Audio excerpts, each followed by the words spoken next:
Good evening, everyone. Mike Palmer from Know Your Rights Group and Success Coaching International with another important live video update tonight. So I do realize it has been a little while since my last video update. And of course, the big news essentially during that time has been everything about this ongoing cashless agenda push. And not only that, but the huge increase in the number of people actually pushing back against that, which is really great to see. Now, there's been a number of very interesting articles that have come out in the mainstream media over the past week or so about this, cashless agenda and cashless push, and also that growing number of people pushing back against it. And it's those articles that I want to address first up tonight. So this was the first one that came out about a week or so ago. So as always, I urge you to go and have a look at this one.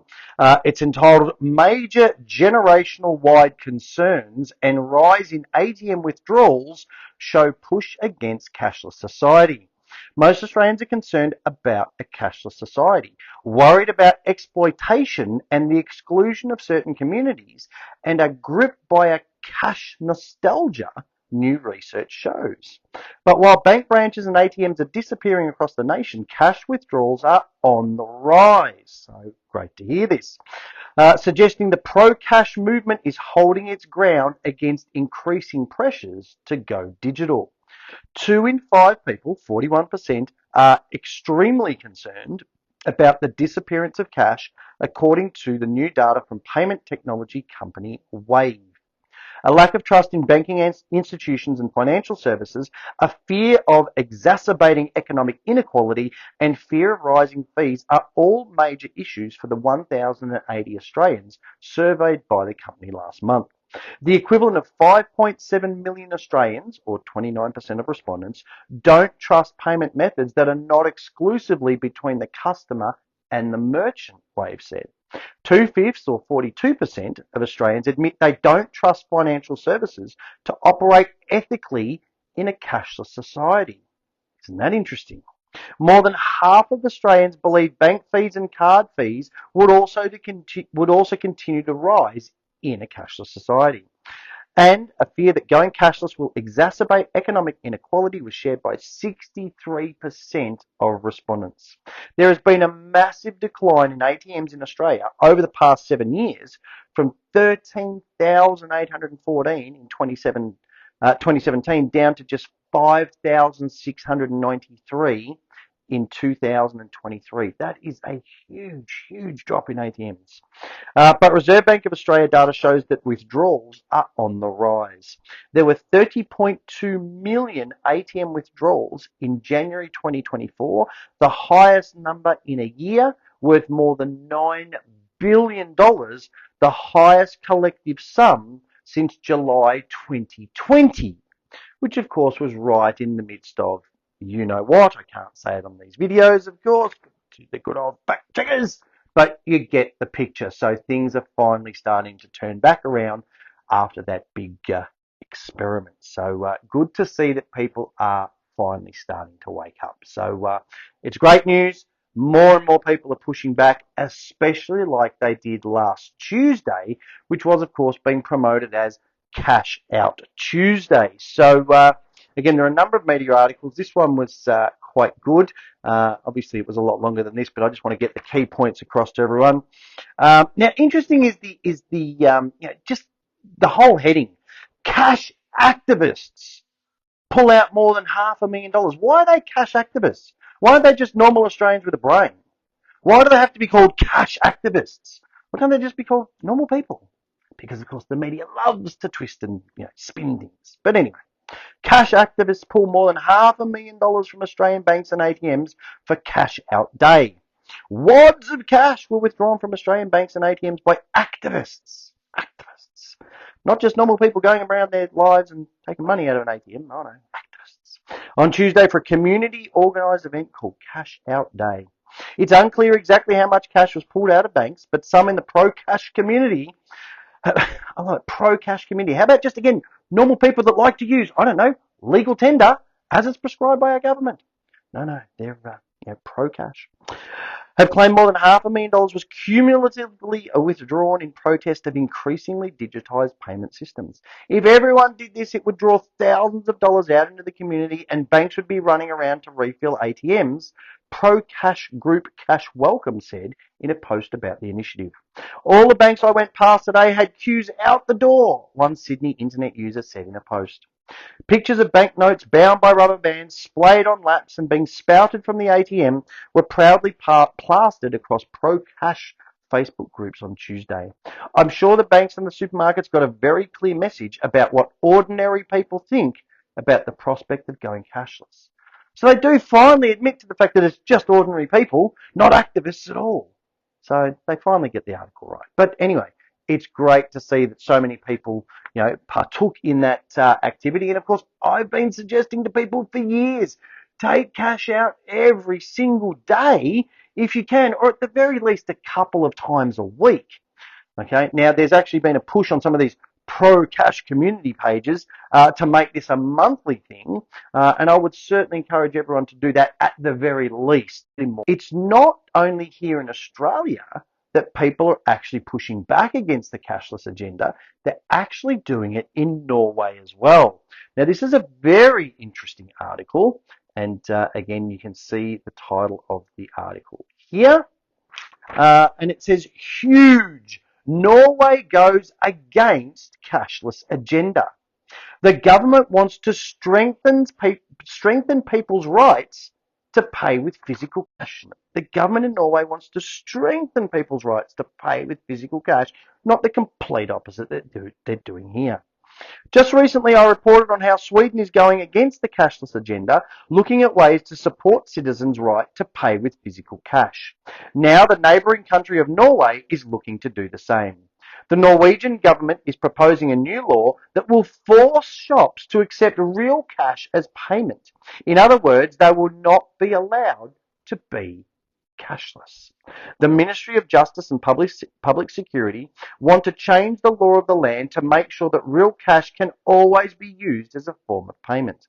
In the new law, consumers will have the right to pay with real cash in all shops or sales premises where goods or services are being sold.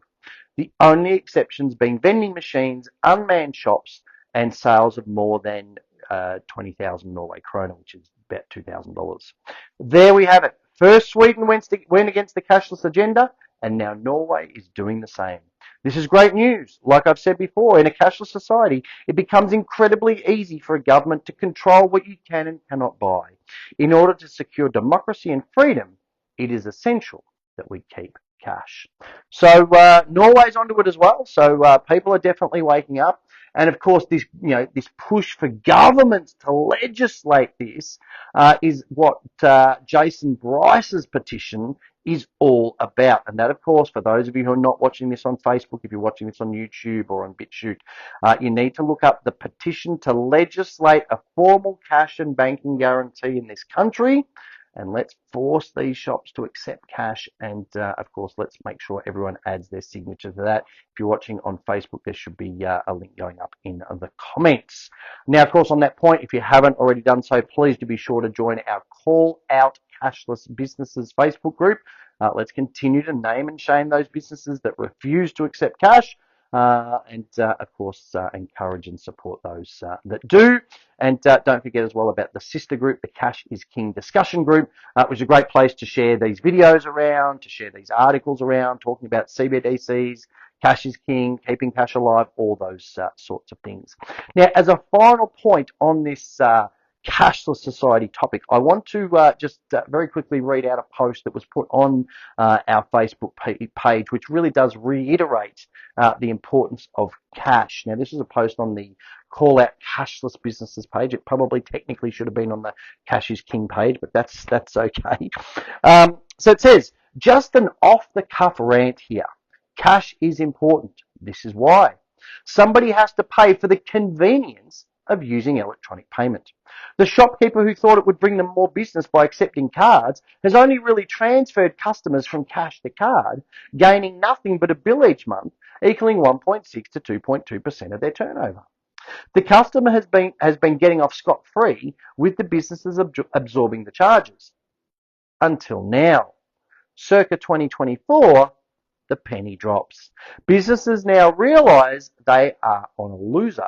So scam FPOS marketing companies convince business owners to adopt a new type of system where the machine adds a surcharge post-sale to all EFT purchases. The phrase, "would you like your receipt today?" becomes endemic. If the customer actually bothered to look at their receipt, an item that cost $7 would actually be $7.07. A $100 purchase becomes $102.20, roughly speaking. Suddenly the customer is upset because their free run is over, but few seem to care. Once the cash is all gone, the 1.6 to 2.2% becomes 5%, and a little while down the track it becomes 7%, and so on it goes. Bank and FPOS providers make billions, yes, billions with a B, each year by snaffling those little loose change amounts from your pocket. Once cash is gone, there's no going back. You're hooked and only the landing net to look forward to. Cash is important. Cash is king. So please keep that in mind moving forwards.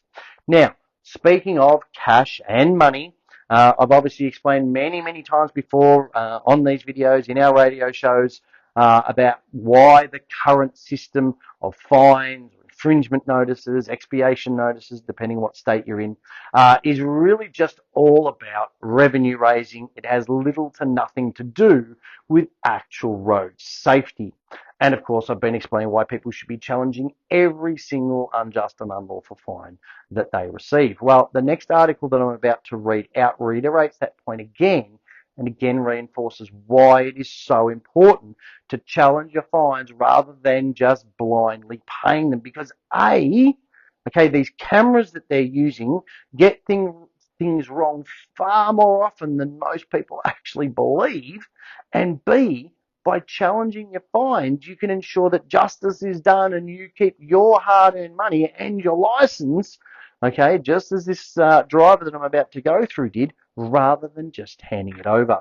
So that's the article there. Again, I urge you all to read this because this is being, these technologies being rolled out right around the country, and this is something that's going to affect all motorists.